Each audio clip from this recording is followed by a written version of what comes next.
kita bersama dengan Dinas Perhubungan Kabupaten Tanah Laut. Dan di studio sudah hadir nih langsung Kepala Dinas Perhubungan Bapak Gentri Yuliantoro SE, dan selamat pagi Pak. Selamat pagi. Oke, apa kabarnya pagi ini Pak? Alhamdulillah baik. Alhamdulillah baik Pak ya. Dan di studio juga hadir pendamping-pendamping beliau hari ini ya, juga bapak-bapak yang ganteng-ganteng ya. Betul. Oke, ada Pak Duyono, beliau adalah Kabid Perhubungan Darat. Selamat pagi Pak. Selamat pagi. Oke, apa kabarnya pagi ini Pak? Alhamdulillah baik. Alhamdulillah Pak ya. Dan juga ada Kepala Bidang Perhubungan Laut Bapak Danus Sulaiman. Selamat pagi Pak. Selamat pagi. Oh iya, selamat pagi Pak ya. Dan juga ada Bapak Kepala UPT Pengujian Kendaraan Bermotor Bapak Prawono. Selamat pagi Pak. Selamat pagi. Selamat pagi. Oke, luar biasa pagi ini ya. Dan mungkin untuk pengantar bisa kami persilakan dulu kepada Bapak Kadishub untuk menyampaikan pembuka. Silakan Pak. Terima kasih. Ya. Assalamualaikum warahmatullahi wabarakatuh. Dinas Perhubungan ini sangat erat kaitannya dengan transportasi ya. Perlu kami tekankan di sini bahwa tugasnya adalah melaksanakan urusan pemerintahan yang menjadi kewenangan pemerintah daerah. Jadi ada 3 ya kewenangan itu. Kewenangan pemerintah pusat, kemudian ada yang kewenangan provinsi, kemudian ada kewenangan dari daerah. Yang di situ kita pada intinya kita sesuai dengan kewenangan kita yang diberikan oleh pusat, kewenangan untuk kabupaten kota. Hal tersebut sesuai dengan Undang-Undang Nomor 23 Tahun 2014. Itu mengenai kewenangan. Kemudian tidak lupa juga kita itu harus mengacu kepada Undang-Undang Nomor 22 Tahun 2009 mengenai lalu lintas angkutan jalan. Nah, ini kita selaraskan di situ. Kemudian berdasarkan itu Dinas Perhubungan ini melalui Perda 6 tahun 2016 mengenai susunan SOTK. Susunan SOTK itu ditindaklanjuti dengan Peraturan Bupati Nomor 76 tahun 2016, yang mana di situ adalah Dinas Perhubungan. Kemudian kewenangan-kewenangan itu adalah yang di Dinas Perhubungan Kabupaten Tanah Laut itu adalah mengenai perhubungan darat dan perhubungan laut yang ada di Tanah Laut. Kita memang 2 bidang di Dinas Perhubungan itu, bidang darat, bidang laut, kemudian dibantu 3 UPT. 3 UPT, yang pertama UPT Pengujian Kendaraan Bermotor, kemudian UPT Terminal dan Perparkiran, kemudian UPT Pelabuhan dan Penyeberangan. Kemudian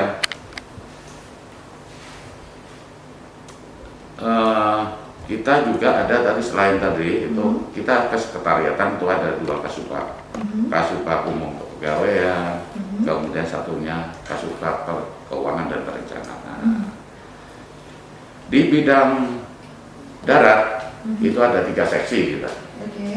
Manajemen rekayasa lalu lintas, kemudian seksi pengembangan teknologi perhubungan darat, kemudian ada seksi pengawasan operasional LLAG. Yang ini pengawasan LLAG ini yang sering masyarakat itu lihat yang di jalan-jalan. Nah, itu penertiban dan pengawasan. Kemudian di bidang laut itu ada 3 seksi. Yang pertama seksi angkutan sungai dan penyeberangan. Kedua angkutan laut dan kepelabuhanan. Kemudian yang ketiga seksi navigasi dan pengembangan teknologi perhubungan laut. Nah gitu. Banyak sekali Ya. ini Pak ya tugas dari Dinas Perhubungan Kabupaten Tanah Laut sendiri Pak ya, memastikan transportasi nyaman dan selamat tadi Pak ya. Harus keduanya Pak ya? Iya, harus keduanya. Harus nyaman, harus Harus selamat. selamat. Ya. Baik Pak, sebelum lanjut mungkin bisa dijelaskan kita mungkin dalam rangka menuju nyaman dan selamat ini ada dukungan program apa Pak? Oh, untuk kita di Dinas Perhubungan itu programnya banyak ya, lumayan banyak. Itu ada yang kalau yang terbiasa itu sudah yang perkantoran itu nggak perlu lah, yang teknis saja lah. Ini pemenuhan peningkatan sarana prasarana kerja kualitas sumber daya manusia. Nah, itu. Kemudian perluasan informasi pembangunan dan pelayanan SKPD. Kemudian perencanaan pengendalian dan evaluasi kinerja. Nah, yang paling penting ini peningkatan layanan angkutan sarana dan fasilitas perhubungan darat. Nah, ini yang berkaitan betul dengan transportasinya. Iya, betul. Kemudian ada juga pengembangan sektor perhubungan laut, sungai dan penyeberangan yang lagi tren ini di tanah laut ya. Kemudian program peningkatan pelayanan angkutan penyeberangan dan peningkatan layanan angkutan. Ya, banyak program ternyata. Iya, betul. Untuk membuat nyaman. Aman, iya. Iya, mungkin kita mau dengar suara Bapak Kepala Bidang Perhubungan Darat nih lagi nih, Mang ya. Ya. Oke, mungkin bisa disampaikan Pak terkait tugas dan pelayanan yang diberikan oleh Bidang Perhubungan Darat nih, Pak, supaya aman dan selamat tadi, Pak. Ya, terima kasih atas kesempatan yang diberikan kepada kita. Pertama-tama mungkin saya mengucapkan selamat pagi kepada para pendengar Radio Tuntung Pandang 102,3 FM Tanah Laut. Di sini saya seperti juga yang telah disampaikan oleh Kepala Dinas kami tadi bahwa kita Dinas Perhubungan ini adalah untuk menciptakan transportasi yang aman, selamat, tertib dan lancar. Itu artinya dari dua yang disampaikan tadi itu sebenarnya itu tujuannya, menciptakan aman, selamat, tertib dan lancar. Kemudian dari kita dari bidang perhubungan darat itu membawahi 3 seksi seperti juga yang telah disampaikan tadi bahwa adalah manajemen rekayasa, pengembangan teknologi dan pengawasan operasional. Nah, dalam rangka ini kita dalam melakukan pelayanan sebenarnya untuk keselamatan itu adalah kita di dalam menjamin kelancaran transportasi. Nah, di situ kita mengadakan penyiapan seperti untuk untuk kelancaran itu adalah dengan menyiapkan rambu-rambu, apil yang berkaitan dengan jalan. Artinya di situ ada hal-hal yang perlu dipenuhi dalam jalan umum itu. Nah, yang kedua juga kita ada pengembangan teknologi, mungkin ada teknologi yang berkaitan dengan transportasi, mungkin seperti hal-hal yang berkaitan dengan zaman sekarang itu adalah via internet, via aplikasi. Nah, aplikasi-aplikasi itu ada juga di kita yang dalam rangka tujuannya juga menunjang kelancaran. Nah, kemudian yang terakhir itu ada tugas kita yang ketiga itu adalah pengawasan operasional. Nah, hal-hal seperti itu yang kadang-kadang kita lihat di jalan-jalan itu ada mengadakan razia gabungan kan. Nah, itu adalah salah satu tugas kita juga untuk menekan kecelakaan, menekan pelanggaran lalu lintas dengan cuman itu hanya sebagian kecil dari urusan kita di jalan. Itu adalah tugasnya PPNS. PPNS itu penyidik, Pak ya? Iya, penyidik pegawai negeri sipil yang melakukan pengawasan di jalan. Nah, namun hal itu apabila kita melakukan itu kita selalu di dalam aturannya kita harus didampingi oleh pihak kepolisian. Tatkala kita melakukan penindakan atau katakanlah pemeriksaan kendaraan di jalan dengan yang biasa disebut razia, itu kita selalu harus dengan kepala dinas, dengan pihak kepolisian. Ya, harus bersinergi ya. Baik, tapi kalau sendiri tanpa pendampingan itu disebut apa, Bang, nantinya? Karena ada petugas sendiri tanpa polisi itu kerja apa namanya itu, Pak? Kalau untuk khususnya di jalan, kalau mengadakan razia tanpa didampingi kepolisian itu otomatis kita tidak diperbolehkan. Karena di dalam aturannya, di dalam Undang-Undang 22 kemudian di peraturan pemerintah nomor 80 tahun 2016 kalau tidak salah itu kita wajib didampingi. Jadi kita PPNS tidak bisa berdiri sendiri. Nah, tatkala seorang penyidik itu adalah seorang penguji, dia tidak perlu didampingi penguji, tapi apabila dia seorang penguji juga itu tetap harus didampingi oleh dari pihak Polri, karena Korwas kita, koordinasi pengawasan kita itu adalah di pihak kepolisian. Baik. Jadi artinya gini Pak, mungkin kalau untuk penindakan harus didampingi Pak ya. Tapi kalau untuk sekedar mengatur lalu lintas itu nggak perlu kan Pak ya? Oh seperti apa itu? Sebenarnya kalau pengaturan lalu lintas itu adalah ranahnya pihak kepolisian. Nah, cuman kalau kita sekedar membantu untuk kelancarannya kita adanya inspeksi apa yang kita perlukan di jalan. Karena di dalam undang-undangnya juga itu seperti kalau kita baca di Undang-Undang 22 itu bahwa kewenangan dalam pengaturan lalu lintas, pengaturan di ruas jalan dan persimpangan jalan itu adalah kewenangannya kepolisian. Namun kita kadang-kadang di situ juga sebagai dalam ikut mengatur, membantu seperti itu. Baik, kita beralih dulu Putri ke. Iya, oke. Dan selanjutnya kita ke Pak Danu nih ya, Kepala Bidang Perhubungan Laut. Boleh disampaikan Mas terkait tugas dan pelayanan dari Dinas Perhubungan terkait khususnya bidang perhubungan laut ya, silakan Mas. Baik, Assalamualaikum warahmatullahi wabarakatuh, para pemirsa sekalian. Mungkin ada beberapa hal yang perlu kita sampaikan terkait di bidang perhubungan laut. Yang pertama itu memang pemenuhan unsur keselamatan di dalam angkutan perairan, terutama di wilayah perairan sungai. Memang ada beberapa program, salah satunya yaitu pemasangan rambu-rambu sungai. Rambu-rambu sungai itu sendiri memang berbeda dari rambu-rambu laut yang ada di laut. Itu punya karakteristik sendiri. Namun rambu sungai itu dapat dikenali mirip dengan rambu di darat. Cuma dari sungai ada rambu. Ya, belok kanan belok kiri mungkin ya. Betul sekali, tepat sekali Pak. Berbeda ketika itu rambu merupakan rambu laut yang berbentuk pelampung yang sering disebut dengan istilah buoy. Itu di laut dia tidak menggunakan tanda seperti di darat, tapi dia lebih menggunakan kepada kode dari sinyal kerlip lampu di laut. Oh, gitu. Nah, jadi memang maka dari itu ketika kita berlayar di laut itu perlu keahlian khusus dalam mengenali titik-titik rambu. Berbeda ketika kita di darat, ya kita sudah bisa mengenali dari bentuk gambar. Kode-kode bentuknya Pak. Iya, jadi dia bentuk kode.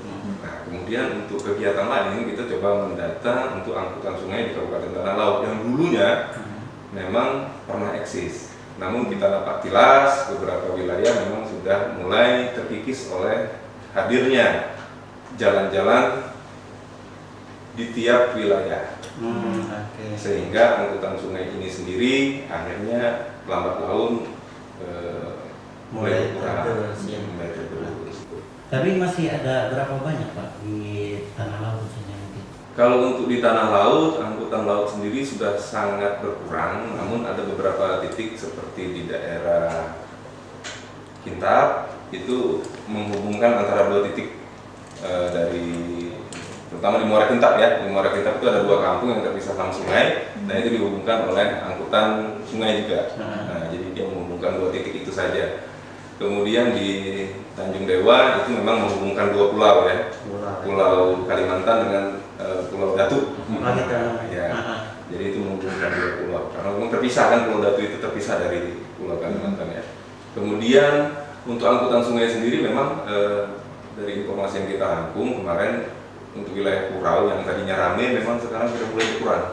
Yang kebanyakan adalah nelayan-nelayan penangkap ikan. Nelayan penangkap ikan. Nah, kemudian program yang paling seksi sekarang ini adalah pelabuhan. Iya, baru beberapa waktu yang lalu itu sudah mulai ini ya, uji coba sandar kapal. Ya. Perlu diluruskan. Ya. Oke. Jadi seperti apa sih perkembangannya mungkin ini kayaknya harus kita luruskan semua persepsi ya dari kita.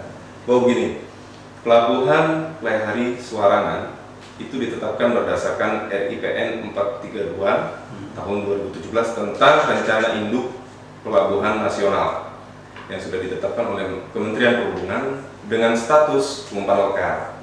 Selama ini paradigma yang berkembang di masyarakat bahwa status pengumpan lokal akan menghambat perkembangan pelabuhan. Tidak seperti itu. Pada dasarnya pelabuhan pengumpan lokal itu mempunyai fungsi pokok sama dengan pelabuhan utama ataupun pelabuhan pengumpul dan pelabuhan pengumpan regional. Namun dari segi kapasitas dan jangkauan pelayaran memang kurang. Kalau untuk pengumpan lokal sendiri ini agar direkam dari masyarakat umum supaya menjadi pengetahuan bagi kita bersama bahwa pengumpan lokal itu adalah melayani angkutan laut dalam negeri.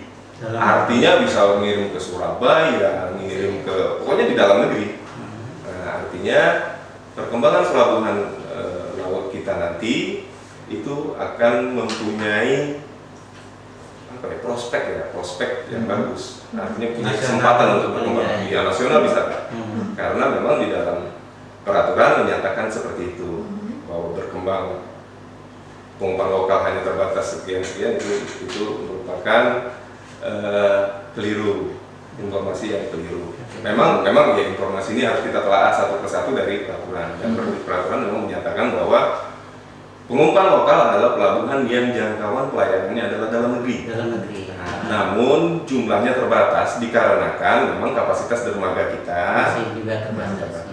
Perlu juga kami sampaikan terkait tadi informasi bahwa pelabuhan itu sudah diresmikan di bulan Januari tahun 2020 itu diresmikan oleh Dirjen Perhubungan Laut waktu itu di Banjarmasin. Kemudian uji coba standar. Nah, tadi uji coba standar. Uji coba standar itu dilaksanakan di 16 Januari 2020. Uji coba standar itu adalah menyandarkan kapal dengan posisi kosong.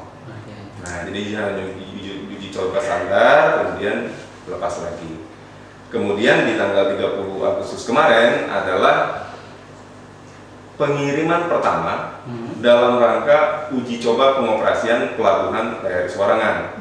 Dan alhamdulillah Pak Bupati beserta Forkopimda dan kepala dinas terkait itu bersama-sama melepaskan kapal itu dari ikatan di dermaga. Artinya secara simbolis bahwa pelabuhan ini sudah siap untuk dioperasionalkan. Dengan catatan bahwa kelengkapan dari dokumen itu segera diajukan ke Pak Bupati. Karena di dalam peraturan menyatakan bahwa pelabuhan pengumpan lokal itu kewenangan penetapan RIP, DLKP, serta izin operasional adalah kewenangan Bapak Bupati. Kewenangan kepala daerah ya. Kewenangan Pak Bupati karena dia pengumpan lokal. Nah, terlepas dari itu semua ada isu yang paling penting bahwa ketika tahun 2018 turun instruksi Menteri bahwa pelabuhan pengumpan lokal, pengumpan regional akan diserahkan ke pemerintah kabupaten dan pemerintah provinsi sesuai dengan hierarkinya. Ini merupakan peluang besar bagi pemerintah Kabupaten Tanah Laut untuk mendapatkan pelabuhan ini menjadi milik daerah, sehingga penyelenggaraan kepelabuhanan bisa ada di tangan pemerintah daerah. Kalau saat ini statusnya seperti apa? Statusnya saat ini memang masih berstatus hierarki sebagai pengumpan lokal, namun aset masih tercatat di Kementerian Perhubungan. Nah, kemudian kita juga sedang berjuang ini supaya pelabuhan ini nanti jadi milik daerah. Kami kita doakan. Nah, ini butuh kerja keras kita bersama dan doa dari seluruh masyarakat tanah laut bahwa ketika pelabuhan ini jalan nanti, kita berharap penyerapan paling banyak adalah dari masyarakat tanah laut. Memang kita perlu jelaskan juga bahwa ketika pelabuhan jalan kita tidak serta-merta bisa ikut kerja di situ. Ada beberapa kompetensi yang harus memang dilengkapi dari masyarakat yang ingin ikut bekerja di situ, dan memang untuk di perhubungan laut kompetensi itu ketat. Ketat, dan memang kompetensi itu harus dibuktikan dengan sertifikasi oleh lembaga yang berkompeten mengeluarkan sertifikasi. Baik. Artinya pelabuhan kita ini lokal tapi rasa nasional, Pak ya? Iya, namanya memang artinya pengumpan lokal. Ya, tapi artinya kalau yang kapal-kapal luar belum bisa sandar berarti, Pak ya? Kapal luar negeri belum bisa. belum bisa karena memang statusnya Nah. masih ditangani oleh Banjarmasin kan karena mereka pelabuhan utama. Tapi memang yang kita utamakan adalah angkutan di dalam negeri. Di dalam negeri. Ya, karena statusnya lokal tadi ya. Betul. Baik, sama Dinas Perhubungan Kabupaten Tanah Laut, dan tadi menarik sekali kita berbicara banyak tentang pelabuhan, juga tadi ada program-program yang dijalankan dalam rangka nyaman Dan selamat. dan selamat tadi ya. Baik. Iya, tadi udah diceritakan juga panjang lebar bahwa sudah menjadi prestasi baru lagi nih untuk Siap. Dinas Perhubungan Kabupaten Tanah Laut ya. Mudah-mudahan. Iya, mudah-mudahan segera terrealisasi ya, tercatat sebagai aset Kabupaten Tanah Laut ya Pak ya, pelabuhan penumpang lokal tadi Pak ya. Ya. Baik. Dan kita sapa dulu nih satu lagi narasumber yang ada di studio yang belum terdengar suaranya dari tadi. Betul. Ya, beliau adalah Kepala UPT Pengujian Kendaraan Bermotor Bapak Prawono. Iya, selamat pagi Pak. Selamat pagi. Iya. Assalamualaikum warahmatullahi wabarakatuh. Waalaikumsalam. Oke Bapak, mungkin bisa disampaikan terkait tugas dan peran serta dari UPT PKB Pak dalam menunjang transportasi yang aman, nyaman dan selamat tadi Pak. Baik, terima kasih. Assalamualaikum warahmatullahi wabarakatuh. Para pemirsa yang ada di sini ataupun dimanapun berada, sesuai dengan apa yang sudah disampaikan oleh Bapak Kepala Dinas tadi, kemudian Kepala Bidang Perhubungan Darat juga, bahwa unit pelaksana teknis pengujian kendaraan bermotor ini adalah berkaitan erat dengan perhubungan darat. Iya. Jadi dalam hal itu bahwa di hulunya itu adalah Undang-Undang 22 tahun 2009 terkait dengan transportasi yang berkeselamatan. Nah, bahwa untuk menciptakan kendaraan bermotor yang berkeselamatan, baik jalan, itu adalah tanggung jawab pemerintah daerah. Nah, oleh karena itu Dinas Perhubungan melalui UPT Pelaksana Teknis Pengujian Kendaraan Bermotor mengambil tanggung jawab sebagai tanggung jawab untuk menciptakan kendaraan bermotor wajib uji atau yang kita kenal dengan singkatan KPWU, kendaraan bermotor wajib uji. Itu seperti mobil-mobil angkutan barang, Iya. mobil angkutan penumpang, seperti itu yang kendaraan bermotor yang wajib uji. Pemerintah KPWU. Nah, dalam kita memenuhi kendaraan bermotor yang layak jalan tadi, ada beberapa program kerja kita. Di antaranya adalah bahwa kita bisa menciptakan yang layak jalan tadi selalu berinovasi, selalu memberikan kemudahan-kemudahan bagi masyarakat, kemudian pelayanan yang cepat, akurat dan yang dimaksud akurat itu hasil ujinya tentunya. Iya. Kendaraan bermotor yang diuji di tempat kita itu akan dijamin keselamatannya apabila lulus uji. Oke. Nah, salah satunya adalah kita memelihara alat ujinya supaya hasil uji itu dapat akurat. Akurat dan dipertanggungjawabkan Pak ya. Dan saya tertarik Bapak menyampaikan tadi bahwa harus melakukan juga inovasi. Nah, inovasi apa Pak yang sudah dilakukan sejauh ini oleh UPT PKB Kabupaten Tanah Laut dalam meningkatkan kualitas pelayanan terhadap masyarakat Kabupaten Tanah Laut sendiri Pak? Betul, Mbak Siti, ada beberapa inovasi yang kita lakukan atau yang kita sebut dengan perubahan untuk menuju lebih baik. Pelayanan pendidikan itu yang dulu kita kenal adalah ukir, dengan sekarang sudah berubah menjadi kartu uji. Oke. Kartu uji itu kecil, mudah disimpan dan lebih aman. Oke, berbentuk seperti kartu ATM ya? Mbak Siti sudah tahu itu. KTM kecil. Nah, itu tujuannya adalah yang pertama menghindari pemalsuan. Oke. Ukir kepada masa-masa dahulu itu ada ditemukan ukir yang palsu. Jadi ketika terjadi kecelakaan, dilakukan pendidikan, dia lulus uji, ternyata ukirnya itu palsu. Oke. Nah, sekarang dengan adanya kartu uji dan sertifikat uji itu sudah jauh dari dipalsukan di masa sekarang ini. Itu yang sudah diantisipasi sekali. Oke. Kemudian inovasi lainnya Pak? Inovasi selanjutnya bahwa kita tidak puas hanya merubah buku menjadi kartu, tapi kita lebih kepada peningkatan mutu pelayanan yang dimaksud dengan mudah dan cepat serta akurat. Itu tadi adalah salah satunya bahwa pengguna layanan atau masyarakat yang ingin melakukan uji berkala itu kita berikan kemudahan dengan cara dapat memberikan waktu yang efektif singkat, yaitu dengan Oke, sudah ada secara online ya Pak ya. Ini senyum-senyum nih Pak Kadisnya nih sudah ya. Sudah online juga nih perhubungan nih Bang ya. Oke. Oke, lanjut Pak. Ya, jadi online yang dimaksud itu bukan ujinya yang online. Mhm. Sebetulnya kan pengujian online. Online. Tapi yang online itu adalah pendaftarannya Pendaftaran. berikut pembayaran retribusinya. Oh, oke. Ah. Oh, tuh aman pungli dong Pak. Iya, bebas pungli tuh. Oh, Salah oke. satu tujuannya. Oke, luar biasa. Tapi Pak, kemampuan mungkin daripada peralatan yang sudah ada saat ini ada berapa banyak yang mungkin bisa dilayani Pak? Ya, di tahun 2020 kita mentargetkan itu ada 5.200 kali pelayanan.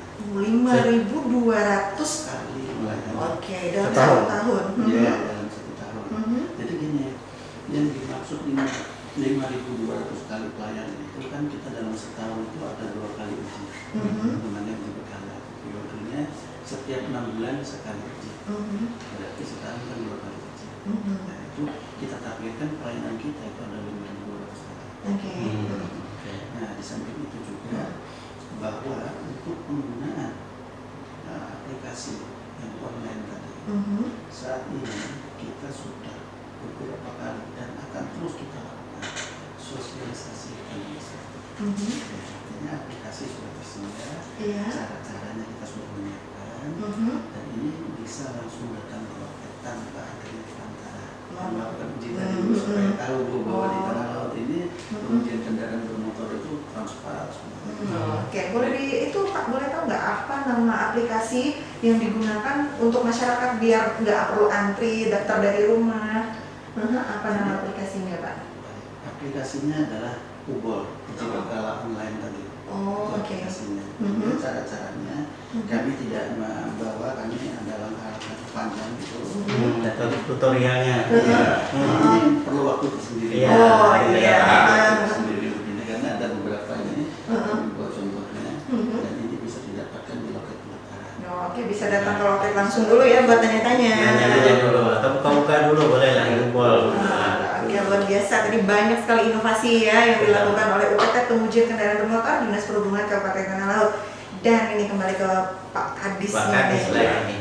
Luar biasa Pak ya perjalanan Dinas Perhubungan bertransformasi sekarang ya sudah punya pelabuhan pengumpan Betul. lokal tadi Pak ya. Mm-mm. Kemudian inovasi-inovasi dalam berbagai sektor pelayanan juga. Mungkin bisa disampaikan lagi nih Pak, apa strategi berikutnya nih Pak, program unggulan dari Dinas Perhubungan untuk kedepannya?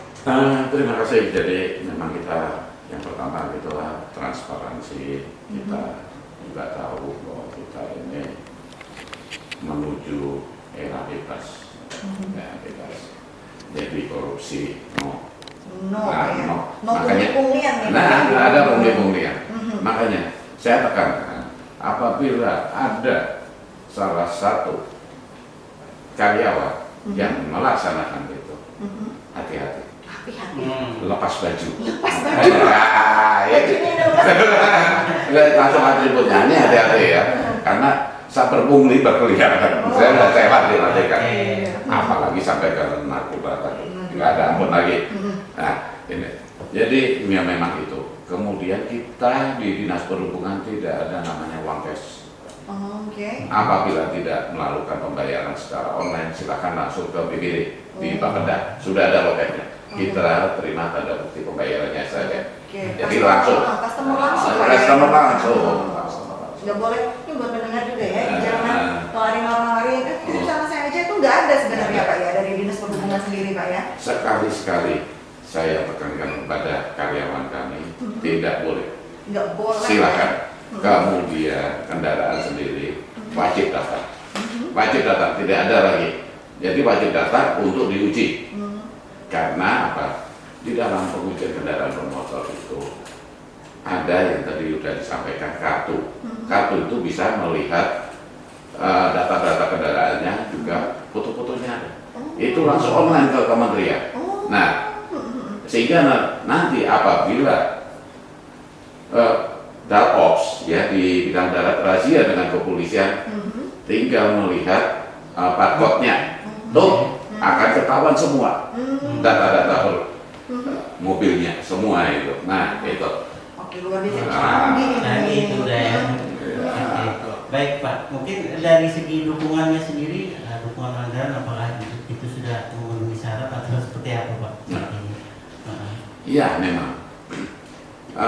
Kemarin kita ada dukungan anggaran, sudah kita anggarkan, tapi karena kemarin kita semua tahu terdampak dengan adanya COVID, yang ini anggaran kita kepotong 50%. Tapi kita tidak harus anggaran, tetap kita laksanakan. Bagaimana? Nah ini, iya, karena kita pelayan masyarakat. Nah, bukan pelayan anggaran. Tetap kita wajib. Tapi ada strategi dong Pak ya untuk mengatasi itu Pak ya, seperti apa mungkin Pak? Ya, strateginya yaitu yang dulu pakai perjalanan dinas nggak perlu lagi lah. Ya kita bantu dari dinas ini minyak atau apa bensinnya lah. Kita nggak mungkin seperti itu kan.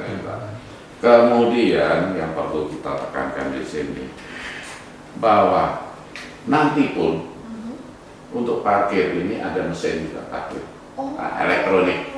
Sudah kita anggarkan di 2021 sehingga satu pintu. Inovasi lagi ya memang dari Dinas Perhubungan ya. Dan masih ada, kita bertahap inovasi-inovasi itu kita lakukan seperti itu. Dan juga kita kelemahan di Kabupaten Tanah Laut mengenai angkutan umum. Belum ada angkutan umum. Nah kita rencanakan nanti itu untuk menarik angkutan umum, kita sudah ada bisnya, tinggal operasional bis dulu, bis sekolah. Akan kita operasionalkan setelah COVID ini selesai. Apabila sekolah sudah mulai, langsung kita operasionalkan. Gratis. Gratis. Gratis. Gratis. Itu rutenya rencananya kemana aja? Ada nanti hitungannya. Mungkin yang enggak, mungkin Pajaratan, ke Pleiari untuk itu. Itu luar kecamatan nih itu. Iya. Luar biasa Pajar- membantu masyarakat. Karena gini, kita melihat juga potensinya. Kasihan anak-anak bersepeda motor, padahal belum punya SIM. Melanggar Nah, itu, Pak, ya? ada lagi. Oh. Makanya itu ada jam-jam tertentu nanti dia angkutan sekolah secara gratis itu. Baik, saya pengen tahu kabar kemarin dulu ada rencana angkutan kota juga Pak. Itu seperti apa mungkin perkembangannya Pak? Nah, kita untuk memunculkan itu angkutan kota ini tentunya dari pihak ketiga. Tapi ini kita pancing dulu dengan bis sekolah. Bis Apabila sekolah. rame, Oh iya. dia Ini cikal pasti cikal bakal. Ya. Dan juga kita ada sudah angkutan. Kita kerjasama dengan Damri, itu Pleiari, terminal Pleiari ke Tagiso, kemudian terminal Pleiari ke Tatakan. Kalau di Tagiso itu biayanya cuma 4.000. 4.000. Rp4.000 Datang ke sekali Sungai. jalan. Itu Kemudian Pak. bukan sekali jalan. Sekali jalan. Kalau ke Tatakan itu kemarin 7.000, tapi kemudian ada karena AC menjadi 10.000. Kemudian kita tingkatkan lagi ke Corong ada. Oh, Jorong juga sudah ada Pak. Ya. Nah, untuk rintisan nanti saya akan mencoba ke Salaman Riamantungan dari Yang Pleiari. Kabupaten Kinta Pak ya. Betul. Itu melalui jalan dalam perusahaan. Kita akan survei dulu. Nantinya kita dengan Damri akan sama-sama survei juga. Dan kita minta izin perusahaan karena itu jalan perusahaan ada juga. Kasihan, Riamantungan, Salaman, kalau ke Pleiari berputar berapa jam itu. Iya. Tapi kalau dengan angkutan ini Damri lebih enak, lebih nyaman, dan lebih dekat gitu. Saya kemarin bertemu dengan GM Damri di kantornya. Mereka siap, tidak harus jalan aspal mereka. Oh, luar biasa. Nah, Sempurna ini. Iya. Tapi itu pelan. Masih luar biasa nanti. Nah, Oke, baik. Baik, terus berbenah ini ya Dinas Perhubungan Kabupaten Tanah Laut ya. Namun, oke Pak, karena waktu sudah di penghujung boleh disampaikan Pak. Mungkin ini intinya aja nanti Pak, ini singkat padat begitu. Silakan. terima kasih. Pesan kami kepada masyarakat Kabupaten Tanah Laut, apabila berkendaraan bawalah perlengkapan surat menyuratnya dan perlengkapan lainnya, helm, Tidak lupa pakai masker sekarang. Nah, Harus pakai masker Bapak ya. iya. Kemudian patuhi rambu-rambu. Kemarin kita sudah mencoba hari Sabtu di Kiai Haji Mansur dan Sarangan. Ternyata banyak yang melanggar. Di situ sudah ada rambunya. Saya nggak melihat Pak. Loh, sudah ada Pak. Kurang gede kali Pak. Ya, kurang gede, kasih kaca besar aja. Kemudian ada lagi yang sangat ini untuk keselamatan kita bersama. Bagi pengemudi truk, batu ini tolong ditutup. Itu sangat berbahaya sekali. Ya, hutan batu kan banyak. Iya. Nah itu kadang ada yang tidak ditutup, sehingga batu ini kalau melatih Pak, kena orang. Nah ini. Iya. Nah itu kalau kita mohon sopir-sopir ini. Nah tapi alhamdulillah Organda sudah ada, nanti kita juga koordinasi dengan Organda. Kemudian, nah wajib bagi kendaraan bermotor, bagi barang dan penumpang itu wajib uji. Wajib uji. Nah, wajib uji. Sudah nggak mahal kok, transparan aja di situ sudah tertera nilainya. Dan bayar silakan bayar tetap. Itu wajib. Daripada nanti kena razia dan sebagainya. Karena banyak juga sekarang untuk angkutan penumpang plat hitam juga ada itu. Mestinya plat kuning Pak ya. Harusnya plat kuning. Tapi mereka dengan alasan travel. Nah ini, tapi travel ini kan umum. Itu harus plat kuning dan wajib ke. Wajib uji juga Pak ya. Nggak ada pengecualian. Iya. Terus ada lagi? Untuk selanjutnya, nah ini informasikan kepada masyarakat, kita sudah ada perda baru mengenai tarif untuk parkir. Oke. Perda baru sudah disahkan, namun kita karena COVID ini kita tunda dulu pelaksanaan itu. Kita tunda dulu sampai dengan nanti akhir 2020, 2021 baru direalisasikan. Sehingga jangan terkejut nanti. Untuk sepeda motor dari 1.000 menjadi 2.000. Untuk mobil yang tadinya 2.000 menjadi 3.000. Nah, hal ini di luar daripada tempat pariwisata, wisata ada aturan tersendiri, tarif tersendiri. Oke. Baik. Itu berarti untuk saat ini masih berlaku yang lama. Yang lama, pada yang lama. Tenang dulu Bang, tenang. Iya. Tahun depan Bang. Tahun depan. Kalau nggak mau parkir jalan kaki aja Bu. Otot nanti ya kakinya. Baik Pak, ya waktu juga mungkin ini memisahkan kita pengen banyak bincang-bincang lagi, namun sebenarnya ini kita ada ajaran lagi Bu Puri ya. Iya, betul sekali. Dan untuk bapak-bapak yang sudah hadir di studio pada pagi hari ini, kami ucapkan terima kasih banyak atas kehadirannya di studio, sudah berbagi informasi yang luar biasa untuk kami dan pendengar radio hari ini. Dan saya doakan semoga sukses terus untuk bapak-bapak dan terus ya. Dan saya doakan semoga sukses terus untuk bapak-bapak dan terus ya. Dan untuk Anda rekan dengar yang sudah mendengar dan menyaksikan program kami pada hari ini, saya ucapkan terima kasih banyak. Dan kami berdua yang bertugas pada pagi hari ini mohon pamit undur diri. Saya Bapak Rida. Ya, dan Amang Imul juga selamat siang dan selamat melanjutkan kembali aktivitasnya. Assalamualaikum Warahmatullahi wabarakatuh. Waalaikumsalam.